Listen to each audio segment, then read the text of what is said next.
Nggak ada vonis dari Rasulullah Shallallahu Alaihi Wasallam siapa yang melakukan dosa kemudian vonisnya menjadi kafir. Makanya kalau suwon sing ngaos kula, ampun geman. Oh nak dosa wajib tobat. Maksiat itu jorok, maksiat itu jelek sudah harus tobat ya gitu saja. Sampai jangan terus berlebihan menganggap kafir. Mereka nek nganggap kafir terusannya elek, halal darah. Sampai tak judono. Tragedi di Irak, di Afghanistan itu tragedi ekstremis karena setiap orang mudah mengkafir. Sunni ngafir Syiah, Syiah ngafir nopo? Sunni. Jadi tragedi takfir itu ekstrim. Kita tidak menganalisis secara politiknya ya dibikin kelompok tertentu. Nah ini yang masalah tradisi nopo takfir. Tradisi takfir itu dulu makan korban Sidina Ali Muawiyah. Di Irak, di Afghanistan makan perang bersaud takfir. Makanya ahli sunnah wal jamaah. Ya memang ahli sunnah juga punya resiko juga masalah aurat. Memang resikonya ahli sunnah mana? Gua mulai Islam Indonesia lewat India. Ulama India orang fanatik aurat. Jadi barnekaan di masjid bariku yo tarian bareng. Enggak sih dicil babi tapi udele ra dicil. Dan mulai dicil ulama India yang menengah ya akhirnya niru ulama Indonesia. Pas akatan yang ngundang kiai bariku ono konser dang. Aku lah bolak-balik diundang. Ya ngerti ono konser dang. Gus puntene nek kae jenengan tapi mengke tetep wonten konser dandut. Wis ngundang ya jujur. Tekem CLE omongi ngono. Wong tiang-tiang nyuwun dangdutan iki wah repot. Ya tapi ke jumune aku ngizini. Ojo kok wae dak gue tuh gue podo ngertos wis nek niku haram. Lucu to nek Indonesia iku akad iku nak ra kiai ra marem. Ora mungkin sing ngangkatno kok sindan utawi dalan ya ora. Tapi kon ngilangi adat dalan sindan ya ora gaul.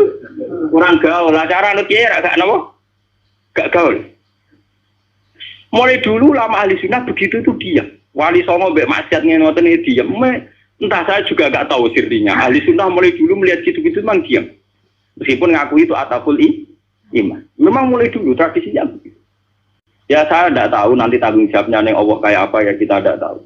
Apa yang benar FPI apa ahli sunnah ya sama FPI juga ahli sunnah. Karena Habib Rizik itu ya Zuriya Rasul. Tapi kan kita adil. Saya itu sering ditanya. Menurut jenengan Habib Rizik itu gimana? Habib Rizik itu Zuriya Rasul. Nahi mungkar itu pasti baik. Tapi saya juga bilang Pak Quraisyab ya orang alim juga Zuriya Rasul. Dan cara pandang Pak Quraisyab ya kayak begitu. Kan nggak mungkin Pak Sinten Pak Habib Rizik tak badengno madzhab Rukin kan tidak mungkin. Ana kabeh langit sampai bumi. Enggak, kita kan makanya saya itu ingin ya yang ngaji saya. Kalau Anda itu ittiba sama habaib, ya bandingannya habaib. Saya ini orang alim tapi masih belajar. Saya baca ideologi FPI, saya juga baca bukunya Pak Sihab. Saya bahkan baca karangannya Mbah Soleh Darat, karangannya Kalijogo. Meskipun saya juga baca karangannya Sunan Giri, Sunan Ampel. Jadi saya itu baca mulai ulama yang ekstremis sampai ulama yang munafik. Karena saya orang alim. Orang alim itu harus punya bekal banyak. Kita jangan satu arah. Kalau sampean mengidolakan Habib yang keras karena itu Habib, Mbak Quraisyab apa tidak? Habib. Beliau juga profesor doktor orang ahli tafsir. Tapi beliau tenang saja. Wawancara ning Metro TV. Sing wawancara ini lho, bintang blotor lho. Wong sing wawancarai sinten? Ini guru Pak Quraisyab mau ngalim soleh di wawancara ini ke tenang. Cara bahasaku merem-merem. Enggak lho, ini nyata gitu. Sing wawancari Pak Siap sinten? Ini ke bintang nomor ya. Udah biasa rong. Lho nak keluar roe mergo wong alim peneliti ra sampean nek mati kan beda. Ya padha-padha roh tapi bijine beda, paham? Yo beda to. Wong alim nak ngamati iku neliti. Nak wong awam nek tulisane tetep beda. Wah, padune jenengan ora tetep beda so ayo percaya. Ayo awes ning akhirat cocokan. Tes sebenarnya. Kau ngalim mulai, gue roh kitab gue selalu mutola. Tambah di seeling. Bodoh-bodoh bergelang film. Pak Siap tuh biasa. Ya memang beliau gitu. Memang ya beliau punya sanad juga. Punya sanad juga cara ngadepi masyarakat begitu. Apalagi sanad itu didukung fakta. Kiai yang sabar berdakwah tanpa menfonis, toh nyatanya lebih bisa dandani ketimbang yang main fonis. Makanya kita punya hadirah dulu ada Gusme, ya banyak. Makanya ini guyonan saya dulu zaman di Sarang itu begitu. Lonte itu wong ahli maksiat, maling yo ahli mak. dalam tradisi ahli sunnah, kitab-kitab ojo kancanan wong nakal, mari katut. Nah, itu juga benar. Sing jenenge kancanan wong nakal itu rawan katut nakal. Tapi kita juga punya satu mandat, satu metode. Barang mungkar dadekno apik. Awal iso dadekno apik kudu gelem kenal, gelem ngandani. Nek kenal ra gelem piye carane? Ngandani. Jadi kita punya dua aturan. Sing sitok kon dandani berarti kudu gelem kenal. Sing sitok kudu ngeduwi ben ora terkontami.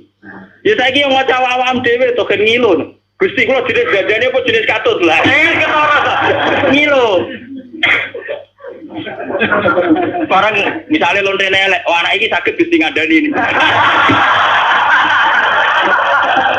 Lah ayo. Wah, sakit. Podo masalah duwe ki ngoten. Aku iso ngeduwi pejabat. Jebule contone RT BRW pancen dalam TPE cilik. Ngeduwi bupati mikir dene. Kula nggih sering dikoncon, kula lho Gus, ambek pejabat mboten nate kula. Kula teng petinggi mriki ra tau dolan Gus RT RT. Cangkemmu contoh kok petinggi. Lah anak bupati teko mbok tolak lagi tak lem. Dereng nate. Contoh ngeduwi pejabat di contohnya RTP apa? Wah, curang. Artinya ya paham gini. Jadi sudah begitu mulai dulu. Makanya kita selalu punya dua jenis kiai tadi. Mulai kiai yang anti begitu sampai kiai yang mau ngandani begitu. Ya sudah begitu. Mulai dulu orang-orang soleh ya begitu. Sampai delok teng kitab-kitab sufi. Biasa jenenge ulama top kancanan pendeta. Nanti tawaju pasut. Jadi ada Abu Yazid itu nate tenggene padang pasir ketemu pendeta. Pendeta resi soleh tenan. Ya Abu Yazid, sama ini terkenal wali. Apa Anda bisa membuktikan bahwa Anda lebih baik ketimbang saya? Jadi Abu Yazid, ya. Kamu minta apa Abu Yazid? Saya minta makanan yang enak. Ini pendeta ini dulu langsung ngonten wapel orang macam-macam. Karena saya juga orang dekat Allah. Barang Abu Yazid wayah dene. Gak gelem deh. Enggak, saya enggak minta apa-apa. Loh, berarti kalah aku ndonga nang sisi badani ke ora ya malah menang aku ya. Kenapa? Saya memilih yang dipilih dia. Maksudnya yang dipilih Allah. Jadi aku ya ora njaluk ya ora apa. Ini malah pendetane masuk Islam. Sungguh Abu Yazid, kamu enggak pernah memperdaya Tuhan. Gak. Akhtar malah akhtar jadi saya memilih untuk tidak memilih jadi. Karena Tuhan biar apa lumayurit, biar Tuhan tetap sebagai apa? Tuhan. Itu malah pendeta ini macam pendeta bener, malah masuk Islam deh. Hebat kamu Abu Yazid, mendudukkan Tuhan sebagai Tuhan. Jadi kamu tidak pernah ngatur-ngatur apa? Tuhan. Cara saya kesampaian meriah, waduh, kalah mati. Abu Yazid tenang saja. Itu lama dulu itu biasa. Kancanan pendeta, kancanan macam-macam. Nah ini ngaji terus kalau suwun lah. Lewat ini hadis sulkhair didhawuhna Rasulullah nggih liwat sanad sing mutasil ila Rasul. Nah, pokoke jamaah mriki sing nate dosa nate salah. Sampeyan kudu yakin bahwa ini yang benar. Karena ini didhawuhna Rasulullah mewakili Allah Subhanahu wa taala. Apalagi redaksinya qala Allahu taala, berarti disebut hadis qudsi. Jadi enggak ada mazhab kados Khawarij sing darani wong tau dosa gede berarti wis kafir. Dekne ngamale apik ora ditampa itu enggak ada. Ora ono. Iku akal-akale wong Khawarij. Nah, yang mewakili Islam nggih ngeten iki, Allah seneng banget nek ana kawulane napa to? Subhanallahi wa bihamdihi adada khalqihi wa ridha nafsihi wa zinata arsyihi wa kalimatik. Subhanallahi wa bihamdihi adada khalqihi wa ridha nafsihi wa zinata arsyihi wa kalimatik. Subhanallahi wa bihamdihi adada khalqihi wa ridha nafsihi wa zinata arsyihi wa kalimatik.